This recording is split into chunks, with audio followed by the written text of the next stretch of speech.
Okay, here's game 2 of testing out Talrand. I go first, and let's just start it. Should show the first hand. Okay, so we have Animar, which I would say is a very powerful general. He, in these colors at least, he's more of a combo general, I feel. That's how people tend to play him.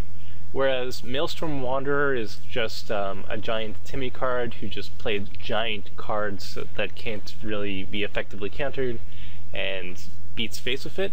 Animar is faster in his approach of attacking the battlefield with big creatures, and he lends himself to playing creature spells for basically no mana, or he'll play creatures that generate mana, and they're balanced by the fact that the amount of mana they generate is equal to or less than their actual converted mana cost. And Animar actually makes them cheaper, so they're actually generating mana, and then he goes off on some crazy infinite mana burn or whatever the hell he wants to do. So that's what I'm sort of expecting. I'm either expecting just a very powerful creature-heavy deck that throws out giant threats, or going to try and combo out one of the two. Then we have Prime Speaker Zagana. I consider not as degenerate as something like Momorvig that can easily go infinite, whereas Prime Speaker is far more fair. She's still a very powerful creature just because she's going to draw so many cards very, very often. And she's blinkable, so you can bounce her, you could do things to abuse that card draw effect. And you could even do things with her +1/+1 counters.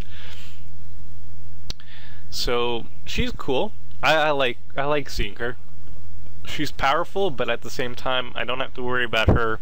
I usually don't have to worry about her comboing out to craziness. Obviously, you can do so in those colors, but Momorvig is generally better at doing that. Then we finally have Aurel the Miststalker. Very straightforward champ. Put auras on him, go smash people for commander damage. If you are over reliant on targeted removal, then he is a nightmare to play against, because he's hexproof, obviously, and he's very resilient to targeted removal. It's almost impossible to touch him that way. And he can deal damage very, very quickly. So he is a threat. I have Drakes to block him, but at the same time it's trivial to make sure that Aurel can get past any chump blockers, either by having protection from creatures, or having trample, or just some other method. So he's something to look out for. I'd say my prime target here would be Animar, just because I'm afraid of him comboing out. And then I would say Aurel, as long as Aurel doesn't have a crazy board position. He's not like 15-15, and I'm not too worried about him, but he's always something to look out for. And then Prime Speaker Zagana is just going to be like a really good stuffy deck. That's how I'm expecting. Lots of card draw, really big threats. So they're all formidable opponents. Unlike the last one, where there was one guy who was pretty casual in the approach, these guys have all have pretty powerful commanders. So I have a very strong opener. I have lands, and I have Wayfarer's Bauble as a turn 1 play for ramp on turn 2. I have Merchant Scroll to search up whatever I want, and ideally I hit some card draw and I hit some actual counter spells on my hand. Merchant Scroll can go get me one, but it would be ideal if I actually drew some more of them. And since 90% of my deck is basically counter spells and answers, I have a very high likelihood of getting those cards. So I keep it. Very easy keep. And we see that, yeah, I go first, and I play a Wayfarer's Bauble. Kind of obvious. And I drop Fat Adele. So hopefully turn 3, I'm going to drop him out, drop her out, and then start stealing stuff. So Animar starts things strong with a Soul Ring, but Smile pretty responsive with Commandeer, which is actually a pretty powerful card. I might consider putting it into my deck. The only thing I don't like about it is the 7 mana is pretty steep to hard cast it, and playing it, cheating its effect is pretty brutal because it puts you down 3 cards. It's a very powerful effect, but at the same time, I don't really like both any of those 2 options of casting it. I think it just puts you so far behind if you cheat it, and the hard cast is just pretty lackluster. So, but that happens, and Sol Ring is taken, so that's a giant ramp swing for Smile Pretty, and Animar is kind of put back, especially if he was looking forward to using that Sol Ring to play out the rest of his hand. That might ruin his day and make his hand look a lot worse. So we got Smile Pretty going up, he just drops a land, and that's it. So no explosive play, nothing costs under 3, or at least without a secondary color. And slow. So I feel like I'm doing very well right now. I don't have to play Mystic Remora here. I just feel like I want to just tap out the Wayfarer's Bauble and ramp a bit. I'd rather play the Mystic Remora a little bit later when I don't have that many cards in hand, and then that allows me to refill and use it to its strongest potential. So here we got Slowness and Rhystic Study. Turn 2? Yeah, turn 2 Rhystic Study is very powerful because Rhystic Study gets a lot worse later on in the game when people just ramp out and have the mana to pay for its upkeep. Especially in EDH, just everybody has so much ramp that quickly Rhystic Study is just sort of like a mana tax and not so much a reliable card draw. It's still fine, but I do like Mystic Remora a lot more when you're actually looking to draw cards off it. If you just want to tap down people, then Rhystic Study is good, but it does get a lot worse very quickly. But yeah, turn 2, it's phenomenal. It's going to draw tons of cards because nobody's willing to pay that extra mana. But so far nobody's really playing anything. I'm just going to play Thada Adel, and I'm going to pay the 1 because I don't want my opponent to draw 1 card, especially when he's only on 3, so every single card is going to help him a whole bunch. He's at 3 because of that Commandeer. So I have Thada Adel out. Even if my opponents all play creatures right now to block her, I still have Island Walk, so I can go to Smile Pretty and steal his Sol Ring, or whatever I choose. Our Animar opponent is ramping and drawing Smile Pretty, or the Prize Speaker, some cards, and the rest of it is slow. Right now I'm going to go straight to Zagana and steal a Sol Ring or whatever I really want from her. And let's see here. Oh, I wish I could go back, but I did take a Sol Ring. I might have hit her again later on so we can actually check out her deck, but I think it seems very straightforward. I didn't notice any infinite combos or anything to really be too worried about. Just general good stuff. So I definitely should have tapped for the Rhystic Study. I'm not really sure what I do here. I think I play the Talrand, I'm not 100% sure. And here I see Blatant Thievery coming up, which is going to be amazing. But yeah, oh no, I just played Mystic Remora, okay. So he plays Trade Secrets, that's a good way to draw a whole bunch of cards. Just basically giving an opponent a couple cards while you draw out most of your deck is negligible, especially when you're going for an infinite combo of sorts. It's one of the ways of blue to actually get to their infinite combos, which they have. Fairly reliable just because it can dig so deep.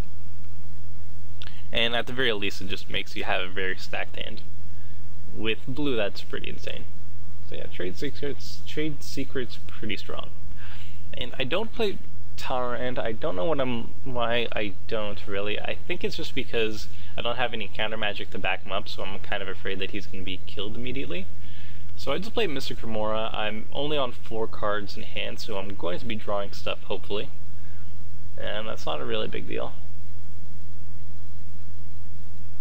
I'm keeping Ataxian Probe and all these other spells until I actually play Talrand. That way I can get a Drake out of them as well. More value. And here we see Unstable Shapeshifter, which lets it become a copy of a creature.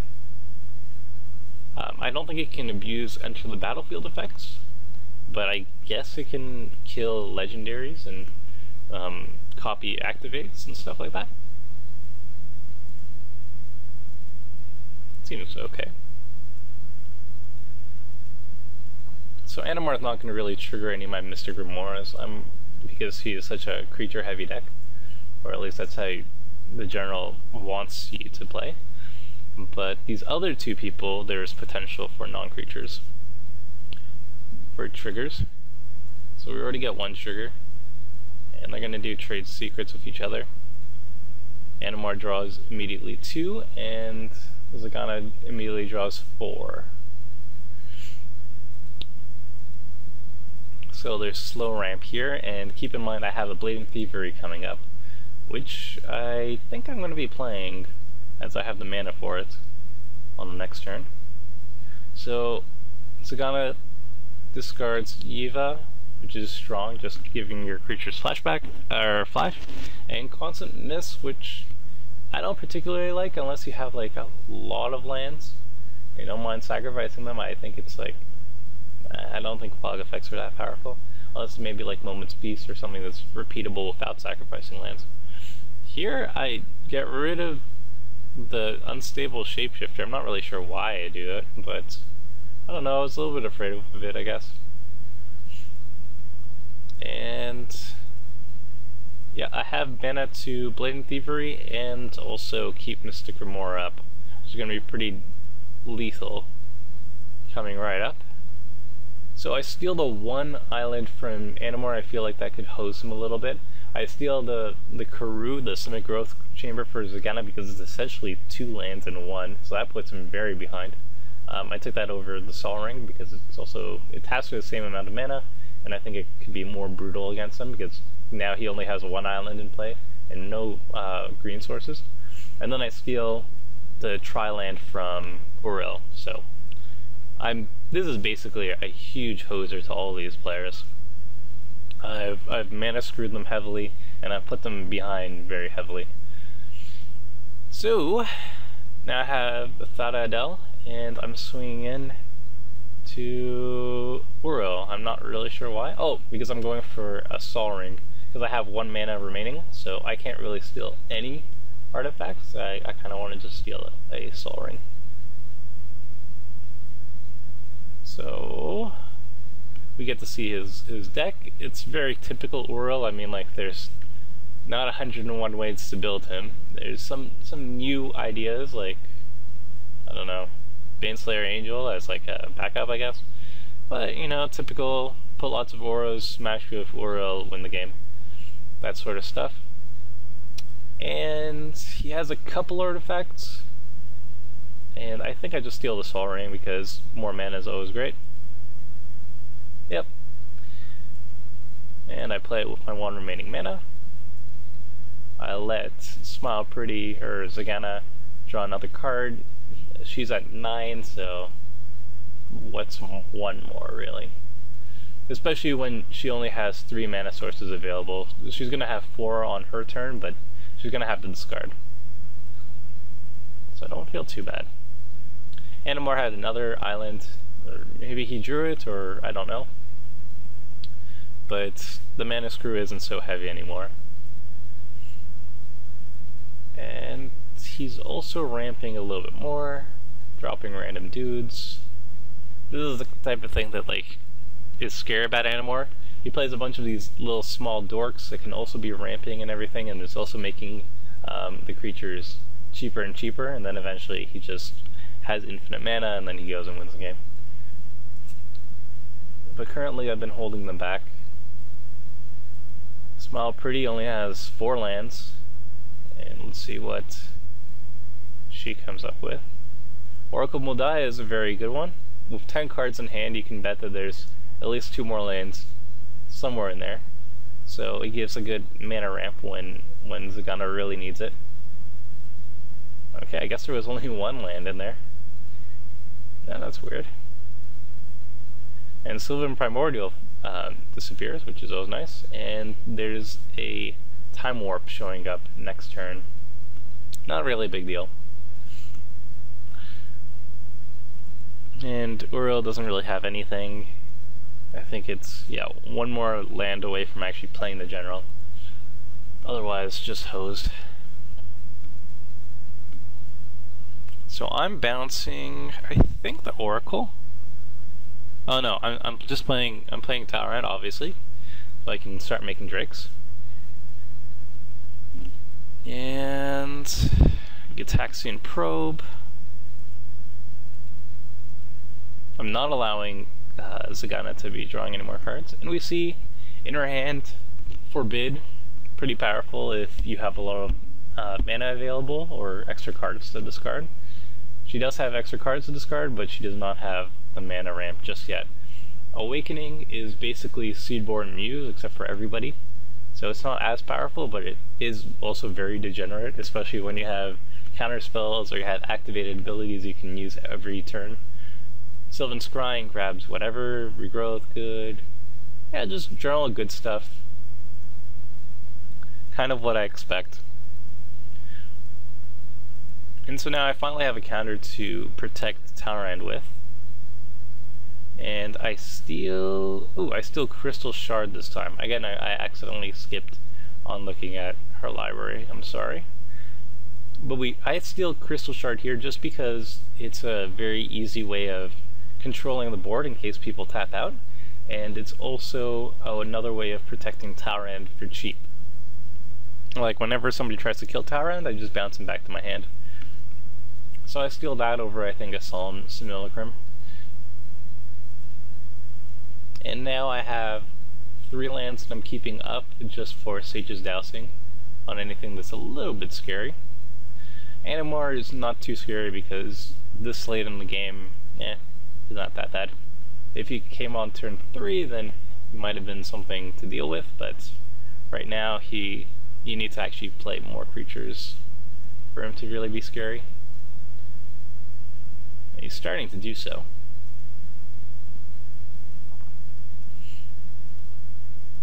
But I can always into the Royal, or I could just Crystal Shard him now that he's tapped out. And that resets the counters on Animar and makes him replay it again.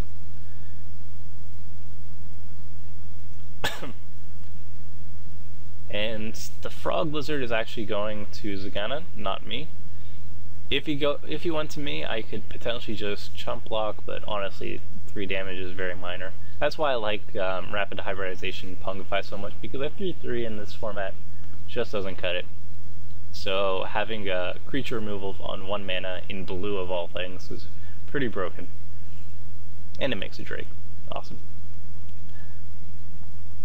So Zagana has Forbid mana up, and sure enough, I believe she's going to try and counter some of my stuff, which is fine. I mean, I don't have anything crazy.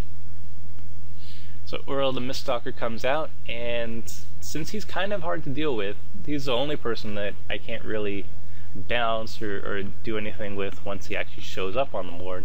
I feel obligated to actually counter it.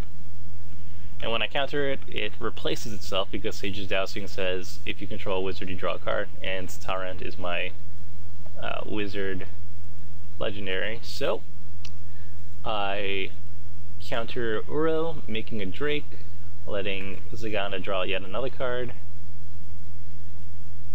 which is now Rush of Knowledge up top. And Uriel goes back to the hand with 1 commander counter, so he's very behind. Very, very behind. So cumulative upkeep is like, what, 3? Yeah, 3. I could still pay it. So Uriel just decides, you know what, he's so far behind, he's just going to concede. I think that's a little preemptive, but who knows. So I go for a Merchant Scroll. I'm not really sure what I want. I think I just want another counter spell, because I don't have any actual counter spells in my hand. And that prompts a counter from Zagana, which I believe is a mistake. You should be countering the spell I actually fetch for, as opposed to countering the tutor, because then the spell I'm fetching for I can still draw eventually. Also waste more mana on my part. Like tutoring for it and then casting the spell I fetched for, instead of just stopping the tutor and then letting me cast whatever else I wanted. So I'm going for Zagana. I'm kind of afraid of her just because she has a sizable amount of land, and she has Oracle of Moldiah to cheat more lands out into play, and she has a full hand. So now I'm going to go through the deck and just generally good stuff. Palace Realms. Do we have any infinite mana combos?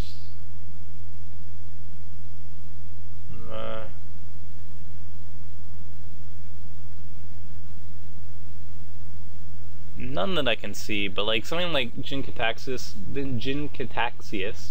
if he resolves, then your opponent just loses the game because they lose their entire hand, and then yeah, he gets bad fast. So there's definitely really good cards here. I don't see any infinites, but just very powerful abilities. Seedborn Muse, obviously, with like Capsize, would be nutty and unfair and stuff.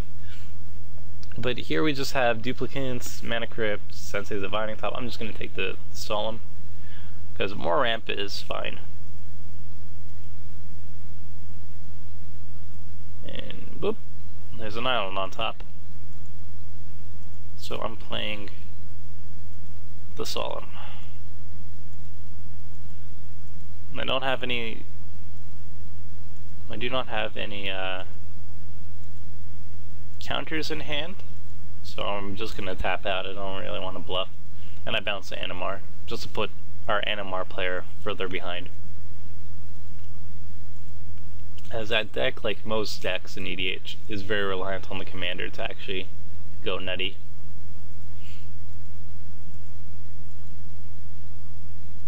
Now we see a big spell coming out. The Luvian Primordial. Well, that's going to be a big effect.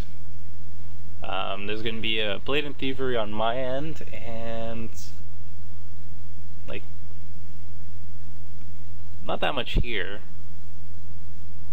Maybe like Explosive Vegetation or Trade Secrets or Mystical Tutor, whichever are fine.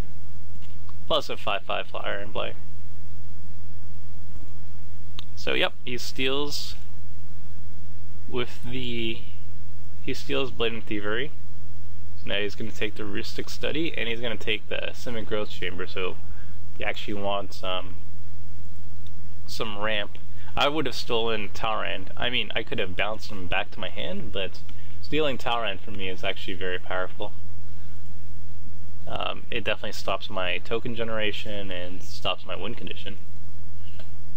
But whatever, he takes the Simic Growth Chamber. That's fine as well. So playing Mana Crypt.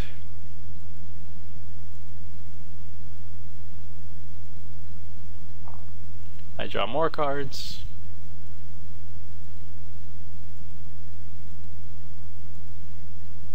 And he has one turn of grace period where he can play whatever he wants, because I don't have any lands to actually counter him. And he's filling up my hand very nicely. This is why I love Mystic Remora. Just for 1 mana, look how much work this is doing.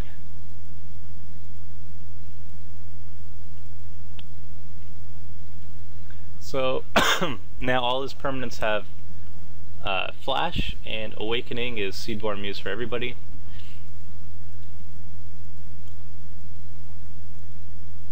I draw even more cards. And Oblivion Stone. So what he wants to do is he wants to wipe the board, I think. I don't know why he casts so many other things. Like, yeah, I don't think he had to play Vidalcan Orrery out.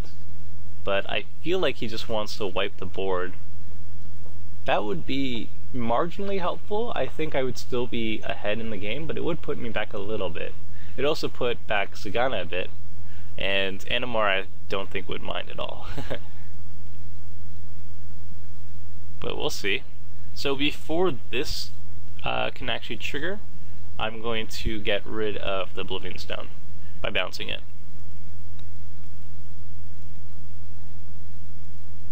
So I bounce it.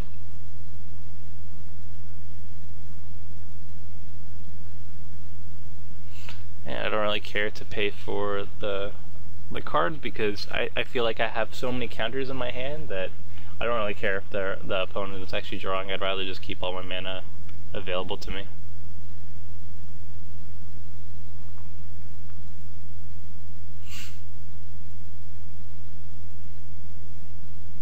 So I let the Mystic Remora finally die because I just don't need it anymore. I have so many cards. And yeah, now the concessions start happening. People have to go or whatever. But at this point, like, my hand is insane. I have a Rite of Replication that I could, like, make an army of 5/5 Diluvian Primordials or whatever I want, really. And I have so many counter spells, and I have a way of tucking generals and drawing even more cards, and the graveyards would be removed if I wanted to. Like, did I mention the Army of Drakes? So, yeah, I basically have this at this point.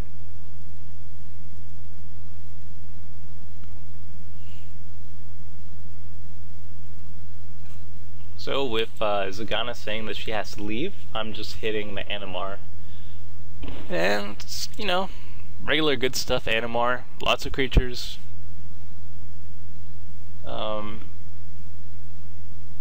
You know, the Primordials, the Terastodons, the Tidespout Tyrants. That's like one of the big ways that Animar kind of goes off is when Animar is now like stacked of counters, you play Tidespout Tyrant, and then you just cast a whole bunch of spells, and then all of a sudden everybody loses all their permanents and you win the game. Kind of really works very well with like Cloudstone Courier and Erratic Portal and that sort of stuff. That sort of nonsense. So there's not much here. There's not much here. I think I just take the Swiftfoot Boots because it's yet another way of protecting my Talrand without using Crystal Shard or anything. And I don't really need the Solemn, nor do I want to actually tap out for it.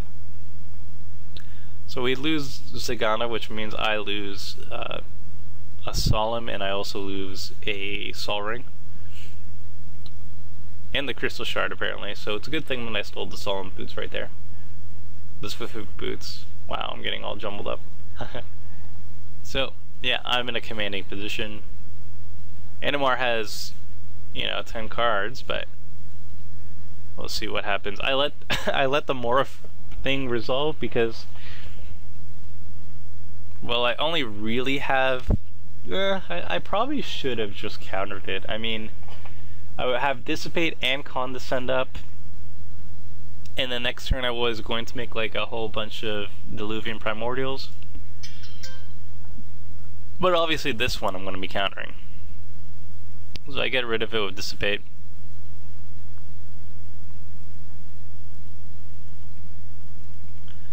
And then boom, make a Drake token out of it. And he reveals that he has actually basically counterspell as a creature. Well, it's a fork as a creature, or a twin cast as a creature, whatever you want to call it. So that means he's going to be negating my Dissipate by copying his own Dissipate. Which means I either use Twin Cast to copy the Dissipate and then Dissipate it again, or I use Condescend. I'm kind of greedy, even though Condescend is probably not the right counter to use right now. I want to scry anyway, so I'm using Condescend instead. Twin Cast would be better here just because Twin Cast is far more situational, and in this situation it's actually useful, whereas Condescend is useful basically all the time, though you need to have basically more mana than your opponent, which I don't really at the moment, so I guess Condescend's fine here. And I also get the scry out of it. And with a fistful of really sweet cards and even some more counters. I think I have this, and yeah, I'm going to draw another counter. And with that, my opponent concedes. And there's really no reason not to. I mean, even with 9 cards and all that land, I have Rite of Replication, Spin Into Myth, Trinket Mage would steal whatever I need at the moment. Yeah, just really good stuff. So that's how the deck functions. It's really powerful just because you don't really need win conditions. You don't need to figure out how you're going to win and put them into your deck. Your Talrand is going to win it for you. All you have to do is play spells that are powerful and stop your opponent from winning. Whenever you counter or whenever you do anything, really, you're making tricks that are going to win you the game. So, hope you enjoyed, and I'll see you guys next time.